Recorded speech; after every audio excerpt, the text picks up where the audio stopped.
ملائکہ کی لعنت، انبیاء کی لعنت اور پورے جہان کی لعنت۔ تو کہہ دیتے ہیں دیکھیں یہ بدعتی لوگ ہیں، ان کے اوپر خدا رسول نے لعنت کی ہیں۔ اور پھر جتنی وہ حدیث ہوتی ہے نا کہ بدعتی کی توبہ قبول نہیں ہوتی، اس کی نماز قبول نہیں ہوتی، اس کا حج قبول نہیں ہوتا، وہ ساری اس کے اوپر چسپاں کر دیتے ہیں۔ اور جرم کیا ہے ان کی نظر میں، وہ جرم بنتا ہے یا نہیں تو یہ تو آگے جا کر میں بیان کروں گا، لیکن وہ کہتے ہیں یہ دیکھیں یہ حدیث بتاتی ہے، حدیث کا مطلب یہ ہے، یعنی بدعہ خود نکال لیا کہ یہ کام بدعہ، اس کے اوپر چسپاں کر دیا۔ یہیں سے ساری غلطیاں شروع ہوتی ہیں۔ اس بات پر میں شروع کر رہا ہوں اس بات کو، حکیم الامت حضرت علامہ مولانا مفتی احمد یار خان نعیمی رحمت اللہ تعالی علیہ کی یہ کتاب ہے میرے پاس، اس کا نام ہے جاء الحق۔ یہ میں دلیل کے طور پر نہیں دے رہا، شبہ ڈالنے والوں کے لیے اس کی میں دلیل نہیں دے رہا، میں کوئی اور بات کرنا چاہتا ہوں۔ وہ یہ ہے اس کتاب کے اندر مفتی صاحب رحمۃ اللہ تعالی علیہ نے مختلف مسائل پر بحث کی ہے، اور میں اس کتاب سے میں ہی نہیں دنیا استفادہ کرتی ہے، جہان استفادہ کرتا ہے، تو میں بھی اس سے کچھ استفادہ کرتا ہوں۔ اور جب میں کرتا ہوں استفادہ اس کتاب سے تو میں ہمیشہ بتاتا ہوں کہ یہ بات میں مفتی صاحب رحمۃ اللہ علیہ کی کتاب سے بیان کر رہا ہوں، بلکہ ان کا کیا، میں تو کہیں سے بھی استفادہ کروں تو ایک امانت و دیانت کا یہ تقاضا ہوتا ہے کہ اس کا نام بتائیں، تو اللہ تعالیٰ کی رحمت سے میں ہمیشہ ایسا کرتا ہوں۔ اب مفتی صاحب نے بدعت کے موضوع پر جب یہ لکھا تو انہوں نے بدعت کے ابتدا ہی میں صفحہ نمبر 215 اور صفحہ نمبر 216 پر ایک بات کی ہے کہ یہ جو بدعتی کے اوپر اتنی لعنتیں کی گئی ہیں، انبیاء کی، اولیاء کی، ملائکہ کی، خود اللہ تعالیٰ کے، اس کا معنی کیا ہے؟ وہ فرماتے ہیں کہ مشکات باب الاعتصام کی پہلی حدیث ہے کہ من احدث فی امرنا ما لیس منہ فہو رد، جو شخص ہمارے اس دین میں، آگے وہ کہتے ہیں معنی اس کا یہ ہے کہ وہ ہمارے عقیدے میں جو ایجاد کرے جو دین کے خلاف ہو وہ مردود ہے۔ ہم نے ماں کا معنی عقیدے سے اس لیے کیے ہیں کہ دین کے عقائد ہی کا نام ہے، دین عقائد ہی کا نام ہے، اعمال فروع ہیں۔ اس کے بعد وہ آگے کہتے ہیں کہ جو رد اس میں بدعت کے رد میں چنگا حدیث بیان کرنے کے بعد اور علماء کے بیان کرنے کے بعد وہ کہتے ہیں کہ بدعت کے رد میں جو احادیث ہیں جیسے خدا کی لعنت، ملائکہ کی لعنت، بدعتی کے بارے میں، ان عبارات سے معلوم ہوا کہ بدعت نئے اور برے عقائد کو بھی کہتے ہیں، اور بدعت اور بدعتی پر جو سخت وعیدیں احادیث میں آئی ہیں ان سے مراد بدعت اعتقادیہ ہیں۔ حدیث میں ہے کہ جس نے بدعتی کی تعظیم کی اس نے اسلام کو ڈھانے پر مدد کی، یعنی بدعت اعتقادیہ والے کی۔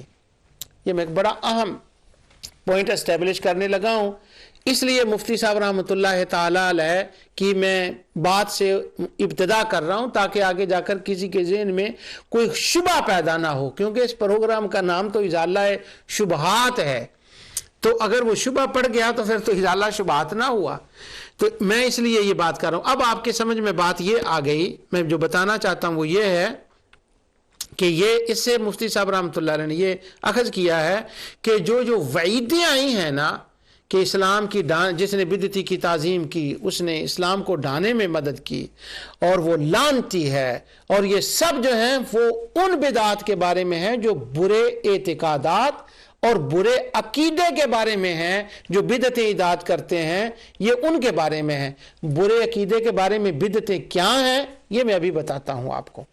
اب یہ بات جو مفتی صاحب رحمۃ اللہ علیہ نے لکھی، یہ مولانا سرفراز خان صفدر صاحب کی کتاب راہ سنت، اصل میں اس کتاب کے اندر جو مفتی صاحب کا بدعت کا باب ہے، خاص کر بدعت کا باب، ویسے مفتی صاحب رحمۃ اللہ علیہ کے بارے میں مختلف جو مسائل انہوں نے اٹھائے ہیں، منکرین نے ان کے مختلف انداز میں جواب دیے ہیں اس میں، لیکن اس کتاب کے اندر وہ مولانا سرفراز خان صفدر صاحب نے صرف یہ اس مسئلے کے اوپر جو مفتی صاحب نے کہا کہ وعیدیں بدعت اعتقادیہ کے بارے میں ہیں، اس پر وہ سرفراز خان صفدر کو بھی یہ بات کھٹکی، تو وہ کہتے ہیں کہ مفتی احمد یار خان مفتی صاحب نے ماں کے معنی کو صرف عقائد پر پابند رکھا ہے اور اسی کی بحث کرتے ہوئے وہ لکھتے ہیں. اب یہ عبارت انہوں نے سرفراز خان صاحب نے نقل کی. وہ کہتے ہیں اور اسی کے بحث کرتے ہوئے لکھتے ہیں کہ ثابت ہوا کہ بدعت عقیدے کو فرمایا گیا ہے. جال حق صفحہ نمبر 205. انہوں نے 205 لکھا ہے لیکن اصل میں وہ 215 ہے. یہ کتابت کی غلطی ہے. آگے وہ کہتے ہیں 205 پر آگے لکھتے ہیں کہ بدعت اور بدعتی پر جو سخت وعیدیں احادیث میں آئی ہیں ان سے مراد بدعت اعتقادیہ ہی ہے. حدیث میں ہے کہ جس نے بدعتی کی تعظیم کی اس نے اسلام کو ڈانے پر مدد دی، یعنی بدعت اعتقادیہ. آگے سرفراز خان صاحب مفتی صاحب کی پوری عبارت کو لکھنے کے بعد کہتے ہیں بلا شک و وعید، بلا شک وعید شدید ایسی ہی بدعت پر وارد ہوئی ہے جو عقائد کی بدعت ہے. اب میں نے اپنی گراؤنڈ مضبوط کر لی اس بات کو کہہ کر کہ جن بدعات کو کل بدعت دلالہ کل دلالت فی النار، وہ جن کو کہا گیا کہ جہنمی ہیں وہ لوگ، اس سے مراد بدعت اعتقادیہ ہے. اور اعتقادی بدعت کا کوئی زمانے کی بات نہیں ہے کہ وہ کب ہو. اب یہ نہیں ہے کہ وہ نبی کریم صلی اللہ علیہ وسلم کے زمانے میں کسی نے وہ کام کیا ہو تو وہ بدعت ہوگی، یا صحابہ کے زمانے میں یا تابعین کے زمانے میں. نہیں، برے اعتقاد کسی زمانے میں بھی کسی نے شروع کیے ہوں، برے کام کسی زمانے میں بھی کسی نے شروع کیے ہوں، وہ بدعت دلالہ اور وہ احداث دلالہ ہوگا، وہ محدث دلالہ ہوگا. وہ بندہ جس نے شروع کیا ہے وہ جہنمی ہوگا، خواہ کسی زمانے میں ہو. ایک میں اشارہ آپ کو کر دوں، سیدنا آدم علیہ السلام کے بیٹے قابیل نے جو ایک بدعت کا کام شروع کیا تھا، نیا کام، قتل حضرت حابیل علیہ السلام کا یا رضی اللہ عنہ کا، وہ جو اس نے ان کو شہید کیا تھا، وہ حدیث میں آتا ہے کہ نیا کام تھا. اب وہ نہ صحابہ کے دور میں، نہ تابعین کے دور میں، نہ تبع تابعین کے دور میں، آدم علیہ السلام کے زمانے میں، لیکن تھی وہ بدعت سیئہ، تھی وہ بدعت قبیحہ. اس کا مطلب یہ ہوا بات زمانے کی نہیں ہے، بات یہ ہے کہ کام اچھا یا برا ہے کسی وقت بھی ہو. یہ زمانے کی بات پر یہ صحابہ اور تابعین میں جو شروع ہوتا ہے نہیں برا، اس کی بات میں آگے چل کر کروں گا اور دلائل کا آگے میں بیان کروں گا. تو بدعت اعتقادیہ مراد ہے. اب میں مفتی صاحب کی کتاب ہی سے آگے بیان کرتا ہوں. وہ فرماتے ہیں صفحہ 219 پر، وہ کہتے ہیں بدعت کی قسموں کی پہچانیں اور علامتیں. پہلے انہوں نے بدعت کی مختلف قسمیں بیان کی ہیں اور انہوں نے مرکات باب الاعتصام بالکتاب والسنہ سے نقل کیا ہے کہ بدعتیں کیا ہوتی ہیں. انہوں نے 5 بدعتوں کا بیان کیا. اب وہ اس کے آگے بیان فرماتے ہیں کہ وہ جو 5 بدعتیں ہیں اس میں حسنہ ہوتی ہے، سیئہ ہوتی ہے، جو بدعت اسلام کے خلاف ہو یا کسی سنت کو مٹانے والی ہو وہ بدعت سیئہ ہے، اور جو ایسی نہ ہو وہ بدعت حسنہ ہے. آگے انہوں نے وہ بدعات کا بیان کیا. یہ میں اگلے کسی پروگرام میں تفصیل بیان کروں گا. یہاں سے میں یہ بات کرنا چاہتا ہوں کہ فرماتے ہیں بدعت جائز، بدعت مستحبہ، بدعت واجبہ، بدعت مکروہہ، بدعت حرام اور کفریہ شرکیہ بدعت. میرا صرف بیان کرنے کا یہ مقصد ہے کہ علماء نے اس کے بارے میں یہ کہا ہے کہ نئے کام کو دیکھا جائے گا اگر وہ عقائد کے باب میں ہو جس میں قرآن و سنت اللہ کے احکام کو تبدیل کر دیا گیا ہو، خواہ کسی زمانے میں ہو، زمانے کی بات نہیں اس میں، کیونکہ بدعہ لفظ کے ساتھ کوئی زمانے کی سرے سے قید ہی نہیں ہے. اور یہ جو احداث ہے، حدث ہے، اس کی بھی کسی زمانے کے ساتھ قید نہیں ہے، جب بھی ہو. جیسے میں نے حضرت حابیل علیہ السلام کے قاتل قابیل کی مثال دی ہے آپ کو، اس طرح سے میں آگے مثالیں بھی دیتا ہوں. اگر تو وہ عقائد کے باب میں تو ممکن ہے کہ وہ کفر اور شرک بن جائے، اگر وہ اعمال کے باب میں ہے تو ممکن ہے وہ حرام بن جائے، مکروہ تحریمی بن جائے، اور اگر وہ جائز کاموں میں ہے تو ممکن ہے وہ واجب بن جائے، یا وہ حسنہ بن جائے، یا وہ جائز بن جائے. تو کیٹاگری کسی میں فٹ ہوگی. تو آج میں آپ کو جو بتانا چاہتا ہوں وہ یہ ہے کہ جس بدعت کے بارے میں وعیدیں آئی ہیں سخت قسم کی وعیدیں آئی ہیں وہ ہے عقائد کے باب میں. کبھی وہ شرکیہ کفریہ ہوگی، کبھی وہ سیئہ ہوگی جس کو علامہ ابن تیمیہ شریعہ کہتے ہیں.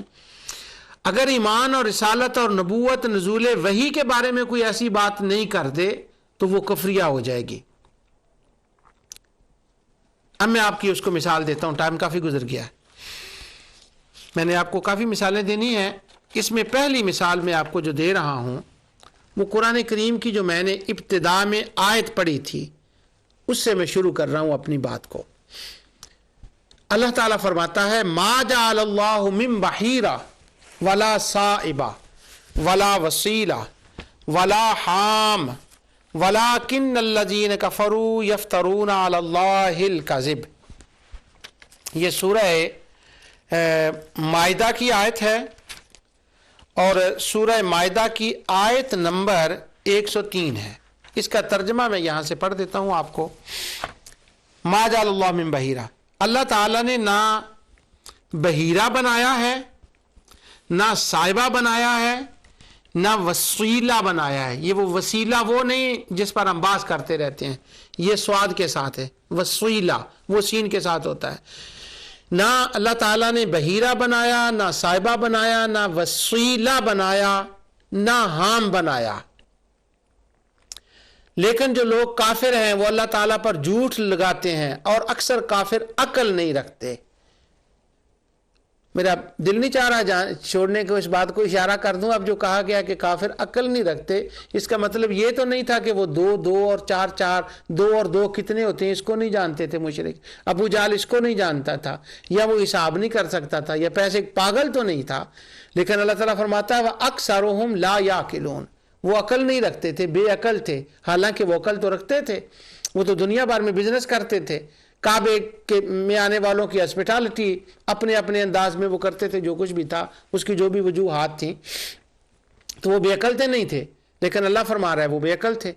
اس لیے اللہ تعالیٰ نے یہود و نصارہ کے بارے میں، منافقوں کے بارے میں ان کو سفہاء فرمایا. سیقول السفہاء، ان قریب بے وقوف کہیں گے. حالانکہ بے وقوف تو وہ نہیں تھے، چونکہ ان کی عقل کی جو سطح تھی وہ آقا دو جہاں صلی اللہ علیہ وسلم کے ارشادات کو نہیں پا رہی تھی.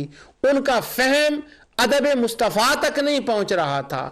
وہ تعظیم مصطفیٰ کو نہیں جان رہے تھے، وہ حکم مصطفیٰ کو نہیں مان رہے تھے.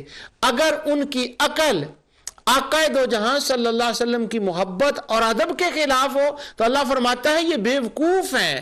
ابھی میں نے وہ خوارج کی حدیث پڑھی تھی پچھلے پروگرام میں کہ وہ نوجوان ہوں گے، قرآن کا نام ہوں گے، لیکن ہوں گے سفہاء. یہاں فرمایا لا یعقلون، بے عقل، اور سفہاء فرمایا وہ بے وقوف ہوں گے. تو ان کو بے عقل اس لیے فرمایا گیا. اب میں آتا ہوں اپنے بدعت کے موضوع کی طرف. نہ بحیرہ بنایا، نہ صائبہ، نہ وسیلہ، نہ حام. یہ حام اور صائبہ اور وسیلہ کیا ہیں، اس کی تشریح میں امام بخاری سے کرتا ہوں. امام بخاری نے یہ اسی آیت کی تفسیر میں لکھا. وہ فرماتے ہیں کہ ایک بندہ تھا جس کا نام تھا عمر بن عامر الخزائی. یہ مکے کا رہنے والا تھا. عمر بن لوہی اس کا نام تھا. تو یہ عمر بن لوہی جو تھا، اس نے کیا کیا کہ اس نے ایک نئی چیز شروع کی. دین ابراہیمی کے اندر اس نے تغیر کر دیا، تبدیل کر دیا دین ابراہیمی کو. جیسے میں نے ابھی مفتی صاحب کی عبارتیں پڑھ کر آپ کو بتائیں کہ دین کو تبدیل کر دینا. اس نے مکہ کے اندر آقا دو جہاں صلی اللہ علیہ وسلم کے آنے سے صدیاں قبل کی یہ بات ہے. یہ گیا وہاں پر شام کے اندر، بلقان کے اندر، وہاں سے یہ بت لایا ہبل اور کچھ اور بت، اور اس نے لا کر کعبے کے اندر رکھ دے. یعنی یہ مکے والوں کے لیے نئی بات تھی. اور یہ جو نیا کام اس نے کیا یہ بدعت کا کام تھا. ابھی میں پڑھتا ہوں آپ کو کہ علماء اس کو بدعت کہتے ہیں. یہ بدعت کا کام اس نے کیا. اصنام لے آیا، صنم لے آیا ہبل، وہاں سے دیگر لا کر کعبے میں رکھ دے. رکھنے کے بعد اس نے لوگوں سے کہا ان کی تعظیم کرو. لوگ اس کی بات اس لیے مان گئے کہ وہ ساتھ کاہن بھی تھا، امیر بھی تھا، با اثر بھی تھا. تو اس نے دین ابراہیمی کے اندر یہ تبدیلی کی. تو یہ پہلی بدعت تھی جو اس نے کی. تو امام بخاری فرماتے ہیں کہ حضرت ابو ہریرہ روایت کرتے ہیں کہ قال نبی صلی اللہ علیہ وسلم رأیت عمر بن عامر الخزاعی یجر قصبہ فی النار وکان اول من سیب السوائب، کہ میں نے عمر بن لہئی کو دیکھا کہ وہ جہنم کے اندر کیا تھا کہ اپنی آنتڑیوں کے ساتھ دوزخ میں کھینچا جا رہا تھا۔ آنتڑیوں کے ساتھ کھینچنے کا مطلب یہ ہے کہ اس کو کھینچا جا رہا تھا، اور جب وہ لگتا تھا اس کے اوپر سطح کے اوپر، جہنم کی سطح کے اوپر، تو اس کا وہ چھیلا جاتا تھا تو اس کی آنتڑیاں باہر آ گئیں اور اس کو اس طرح سے سزا دی جا رہی تھی۔ حضور فرماتے ہیں میں نے اس کو دیکھا جہنم کے اندر۔ اب اس نے کام کیا کیا تھا کہ یہ پہلا بندہ تھا جس نے بحیرہ، صائبہ اور حام بنائے۔ یہ پہلا بندہ تھا جو بت لے کر آیا شام سے۔ یہ پہلا بندہ تھا جس نے یہ سارے کام کیا، اور میں نے اس کو جہنم کے اندر دیکھا کہ وہ اپنی آنتڑیاں سمیت گھسیٹتا چلا جا رہا ہے۔ یہ بحیرہ اور وہ صائبہ کیا ہوتے ہیں؟ ابن حجر نے اس کے بارے میں یہ لکھا، میں اشارہ کر دیتا ہوں، وہ مراد نہیں۔ وہ کہتے ہیں کہ اگر کوئی اونٹنی 5 بچے دے لیتی اور 5واں بچہ مذکر ہوتا تو وہ اس کے کان کاٹ دیتے اور اسے آزاد چھوڑ دیتے، اس پر سواری نہ کرتے، اسے وہ حرام قرار دے دیتے۔ اسے صائبہ اور بحیرہ کہتے، لیکن ہر ایک کا الگ الگ ہے کہ اگر کسی کا 5واں بچہ ہوتا، کسی کا 10واں ہوتا، تو اس کا انہوں نے نام رکھے ہوئے تھے کہ یہ صائبہ ہے، یہ بحیرہ ہے اور یہ فلاں ہے۔ تو یہ کام اول من سیب السوائب، سب سے پہلے یہ کام عمر بن لہئی نے کیا مکہ مکرمہ کے اندر، اور اس نے دین ابراہیم کو تبدیل کیا۔ اس کے بعد میں اب علامہ قرطبی کی روایت آپ کو اسی تفسیر میں پڑھ کر بتاتا ہوں۔ علامہ قرطبی اس آیت کی تفسیر میں ما جعل اللہ من بحیرہ والے میں کہتے ہیں، پہلے تو انہوں نے وہ حدیث بیان کی قصبہ فی النار والی، اور اس کو بعد کہتے ہیں کہ اول من غیر دین اسماعیل، جس نے سب سے پہلے دین اسماعیل کو تبدیل کیا، اور اس نے بحیرہ اور صائبہ وضع کیے، یعنی کہ اگر 5 بچے اونٹنی دو تو 1 بتوں کے نام کا ہوگا، اس نے یہ کیا۔ اور اس کے بعد میں وہ کہتے ہیں کہ اسی کو نبی کریم صلی اللہ علیہ وسلم نے جہنم کے اندر سڑتے دیکھا۔ کہتے ہیں وکیلا ان اول من ابتدع، یہ پہلا بندہ تھا جس نے یہ بدعت ایجاد کی، جس نے یہ بدعت ایجاد کی، جس نے یہ بدعت ایجاد کی دین ابراہیم کے اندر۔ کیا؟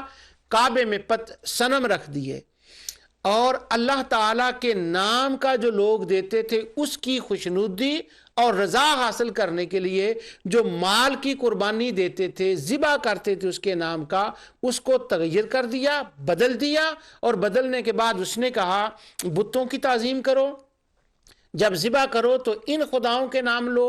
اس نے تغیر کیا دین ابراہیم اور دین اسماعیل میں۔ تو فرماتے ہیں ان اول من ابتدع، یہ اس کی پہلی بدعت تھی جو اس نے کی۔ آگے پھر اس کی تفصیل جو میں نے زبانی آپ کو بتا دی ہے وہ بیان کرتے راہم یعبدون الاصنام فقال لهم ما هذه الاصنام التي اراكم تعبدون قال هذه اصنام نستمطر بها فنمطر ونستنصر بها فنصر فقال لهم افلا تأتوني منها صنما اسير به الى ارض العرب فيعبدونها۔ وہ میں نے